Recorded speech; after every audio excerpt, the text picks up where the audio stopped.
फैगौआव जोंहा बावखुंग्रि फेस्टिभेला मोजाङैनो मोजां जागोन एखेबारे मोजाङै जाथारगोन बेनिखायनो आं बयखौबो खावलायबाय जोंनि बावखुंग्रि फेस्टिभेलाव बयबो फैनानै पार्टिसिपेट खालामो आरो हाजो गाखोनाय कम्पिटिसन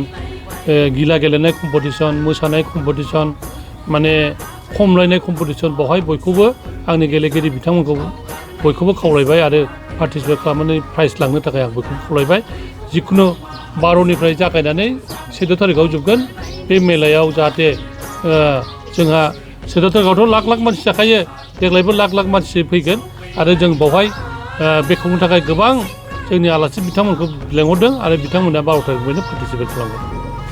हारिमुआरि आयदाबो थागोन नामा बैसागु मोसानाय बेनि बादायलायनाय थागोन आरो बे बादायलायनायखौ जों अलरेडि दिनैनिफ्राय एनाउन्स खालामबाय सोरबाबो बादायारि दंबा बैसागु मोसानाय बादायारि खालामनो फैनो हागोन 13 तारिखआव बान्था होगोन बान्थाखौ होगोन जों बेयो 50,000निफ्राय आरो 25,000 जायो फार्स्ट प्राइजआ 50,000 जोङो आवगायाव 1 लाख होदोंमोन खिन्थु थांनाय जे बिटिआर गभर्नमेन्टआ 50,000 होदों जों देग्लायबो 50,000खौ होनो थाखाय आखायाव लादों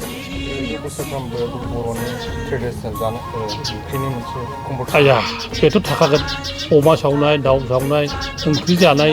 नारजि ओंख्रि मोनजानाय बेफोर थाखाजोबगोन गासिबो प्रिपारेसना जागासिनो दं दाख्लैबो जागासिनो दं आं दिनैबो नायबावगोन आरो जाबाय थागोन मोजां जाथारगोन आं बेनि नोंथांमोननि गेजेरजों खावलायनो लुगैदों जेन बयबो बे बावखुंग्रि फेस्टिभेलाव गावनि गाव लाइफ भट होखांनानै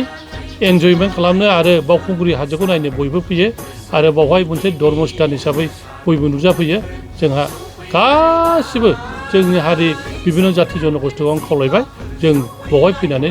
जाहाथे गावबागाव लाइफआव एन्जयमेन्ट खालामफैनो हायो हाजो गाखोनाय बादायलायनायाव बे हाजो गाखोनाय बादायलायनायाव गोबां जायगानि जोंनि आसामल' नङा गोबां जायगानि हिमाचल जोंहा काश्मीर गासिबो जायगानिफ्राय फैयो आसामनिफ्राय पार्टिसिपेट खालामो जाय देरहायो बेनो जोंनि थाखाय उइनार माराथन खारनायखौ जों देग्लाय खालामासै साइक्लिंखौबो खालामासै जों देग्लाय